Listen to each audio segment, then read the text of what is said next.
오늘 우리에게 주시는 하나님의 말씀은 야고보서 5장 17절에서 18절까지의 말씀입니다. 엘리야는 우리와 성정이 같은 사람이로되 그가 비가 오지 않기를 간절히 기도한즉 3년 6개월 동안 땅에 비가 오지 아니하고 다시 기도하니 하늘이 비를 주고 땅이 열매를 맺었느니라. 아멘.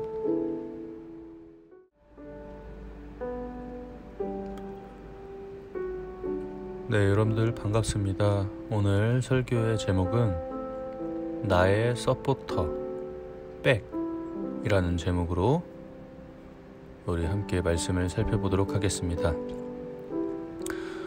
여러분들 세상을 살아가다 보면 백이 있는 어떤 사람들은 그 백을 믿고 때론 허풍을 떨고 건방질 정도로 당당하기도 하죠.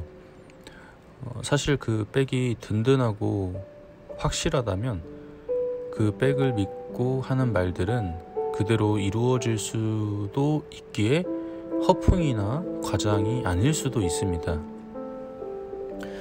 여러분, 이게 세상에만 적용되는 것이 아니라 신앙 안에도 이런 든든한 백이 있어요. 이 백을 믿는 사람들은 과장된 것 같은 약속을 하기도 하고 지금 손에 쥔 것, 그런 가진 것이 하나도 없는데도 뭔가 있는 것처럼 행동을 하기도 합니다. 그들이 믿는 백은 다름 아닌 바로 기도예요. 기도가 그냥 기도가 아니라 깊은 기도, 그리고 아주 간절한 기도입니다. 주위에 교회에 다니는 사람들을 보면 별 볼 일 없어 보이고, 그리고 저런 상태로 무엇을 할 수 있을까 걱정을 하게 만드는 사람들이 종종 있어요. 그런데 그러면서도 자기 할 일을 열심히 해 나가는 것을 보면, 그리고 그 모습을 유심히 보면 기도라는 백을 믿고 끊임없이 간절히 하나님께 부르짖고 있는 모습을 그 사람들에게서 발견할 수 있습니다.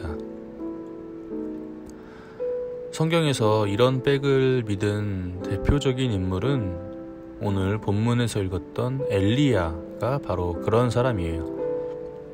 엘리야는 열왕기상 17장 1절과 18장 41절에서 자기가 꽤나 신령한 사람처럼 비에 대해서 말을 합니다. 한번 찾아볼게요. 열왕기상 17장 1절 말씀입니다. 길르앗에 우거하는 자 중에 디셉 사람 엘리야가 아합에게 말하되 내가 섬기는 이스라엘의 하나님 여호와께서 살아계심을 두고 맹세하노니 내 말이 없으면 수년 동안 비도 이슬도 있지 아니하리라 하니라. 자, 그리고 열왕기상 18장 41절의 말씀입니다. 엘리야가 아합에게 이르되 올라가서 먹고 마시소서 큰 비소리가 있나이다. 자, 이 두 절의 말씀을 함께 살펴볼게요. 하늘이 철마다 비를 내리는데 자기가 명령하지 않으면 수년간 비가 내리지 않을 것이라고 선포를 합니다. 또 그 이외에 3년 반 만이 그 말대로 흉년으로 이루어져서 구름 한 점 없는데도 비가, 그것도 큰 폭우가 내리는 소리가 들린다라고 말을 하고 있어요. 이렇게 말하는 것을 보면 사기성이 있거나 뻥을 지나치게 치는 것이 아닌가 하는 생각이 들 수도 있겠죠.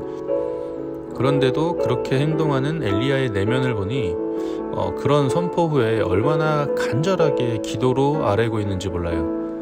왜 그러냐면 열왕기상 18장 42절의 말씀을 보면 엘리야는 갈멜산 꼭대기로 올라가서 몸을 굽혀 머리를 무릎 사이에 파묻었다라고 나와 있습니다.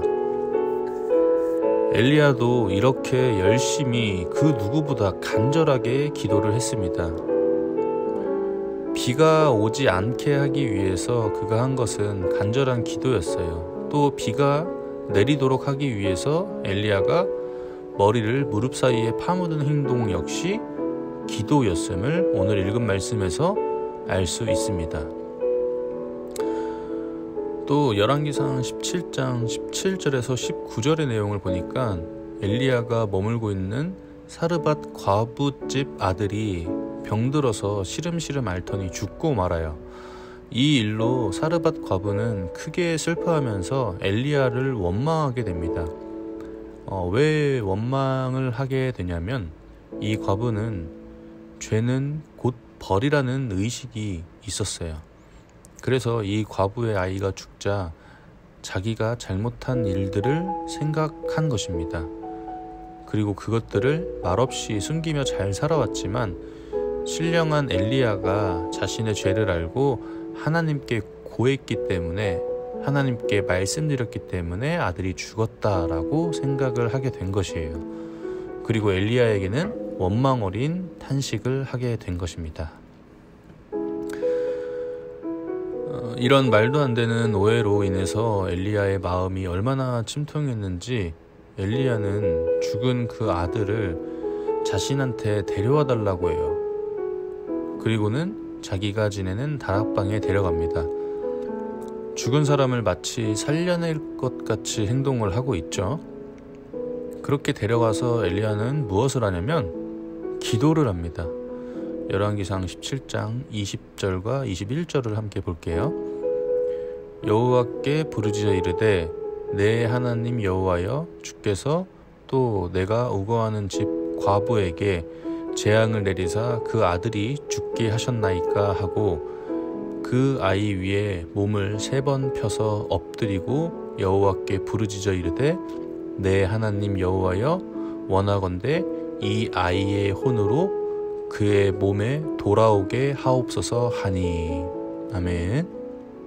이렇게 기도하니까 어떻게 됐을까요? 네, 맞습니다. 살아났어요. 엘리야의 기도는 우리로서는 두렵고 신비하고 이해 못할 죽음의 단계까지 들어가 있는 그러한 사람이었습니다. 이런 깊은 경지까지 들어가서 죽음과 삶의 문제까지도 하나님께 의뢰하는 그의 깊은 기도의 경지는 가벼운 기도밖에 하지 못하는 우리에게 아주 생각해 볼 만한 거리를 주게 됩니다. 우리는 우리의 일의 성사를 위해서 얼마나 깊이 또 얼마나 간절히 기도를 해봤을까요? 우리는 각자가 기도하는 것이 다 다를 거예요. 저도 그러고 선생님들도 그러고 우리 관악교회 청소년부 여러분들 각자가 기도하는 것은 다 다름을 원하고 기도를 할 것입니다. 그런데 그 원하는 것을 기도할 때 얼마나 간절하게 기도를 해보셨나요?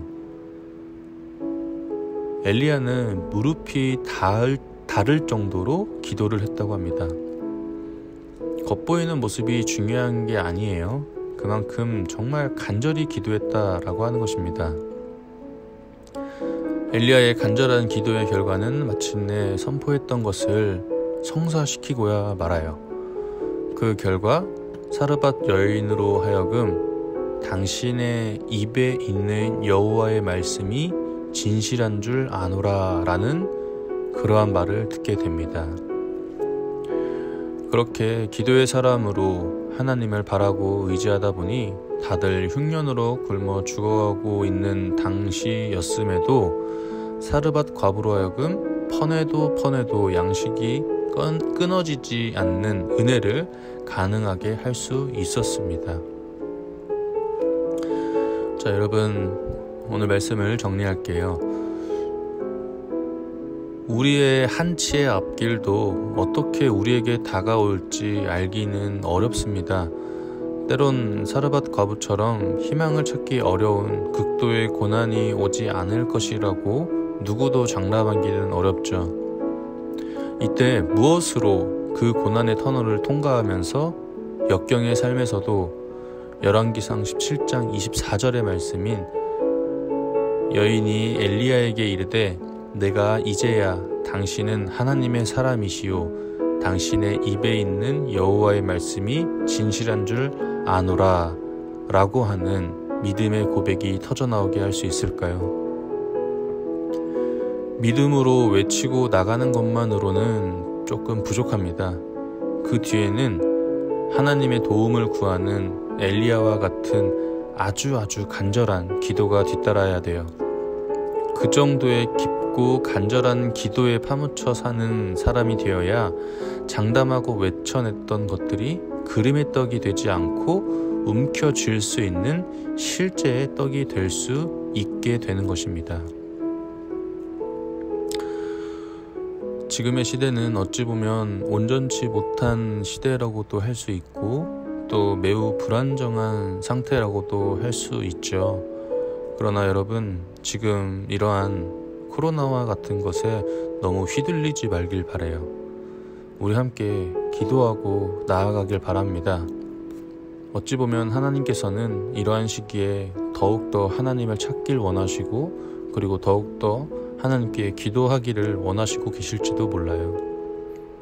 저와 여러분 모두 엘리야처럼 진심으로 열심히 기도하는 우리 모두가 되기를 간절히 소망합니다.